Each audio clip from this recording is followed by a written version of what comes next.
মনিরামপুর কৃষি কার্যালয়ে আয়োজিত আজকের কৃষি মেলায় জন্য প্রথমে আমরা চলে আসি মেলার স্টলের দিকে যাওয়ার জন্য। উপজেলা কৃষি অফিসের সামনে খুব সুন্দর একটা শহীদ মিনার আছে। মনিরামপুর উপজেলার শহীদ মিনার গেটে 2024 কৃষি মেলা আয়োজিত, এর জন্য ভিতরে ঢুকবো। চাচা খুব সুন্দর করে দাঁড়াইছিল, ফার্স্ট ইয়ার আমি ঝুলে গেলাম ওর ভিতরে। খুবই সুন্দর একটা সিনারি দেখা যাচ্ছিল, পাশে পুকুরে মাছে পানি খাচ্ছিল। দেখো ছিপ ফেলা বসে আছে, তোমরা যদি ধরতে চাও চলে আসো মনিরামপুর উপজেলা কৃষি কার্যালয়ের সামনে।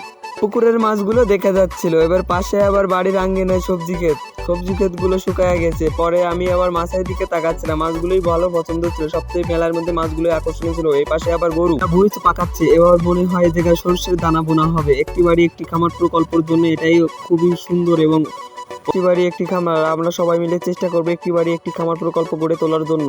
এদিকে আমি সামনের দিকে হাইটাচ্ছিলাম, বড় এক কচুর পাশে রয়েছে দেখে কি সুন্দর কাঁচকলার পাশে পোল্লার পাশে উস্তার পাশে ভেন্ডি, পটল, কাকড়ি, অনেক রকমের তরকারি রয়েছে। এদিকে তারপরে সামনে বড় এক মান কচুর পাশে লাউ কি আর কুমড়া দেখে আমি পুরাই অবাক হয়ে কিছু করার নাই। এবার বরবটি, আম, লিচু, পেয়ারা, অনেক রকমের ফল ফলাদি ছিল। এই পাশে দেখি কচু বলে এগুলোটাকে আমাদের ভাষায়। আপনাদের ভাষায় কি বলে আশা করি আপনারা জানেন এবং বলে দেবেন আমাকে কমেন্ট বক্সে।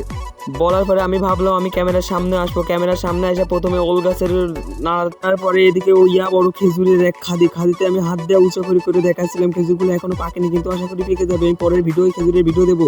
এপাশে অনেক বড় এক কাঁঠাল রয়েছে। আমি ভাবলাম একটু উঁচু করবো, কিন্তু আমি একা আমার দ্বারা সম্ভব না কাঁঠালটা উঁচু করার জন্য। পরে আমি আবার রাইখা দিয়ে সামনে এই পাশে আইসা বড় এক বেলে আবার লেখা ছিল তার মালিকের নাম ছিল। মালিকের নামটা আমি আবার দেখাচ্ছিলাম পড়ে অবশ্যই আমি আপনাদের শোনালাম না মালিকের নামটা কি ছিল, কিন্তু আমি পড়ে দেখছি।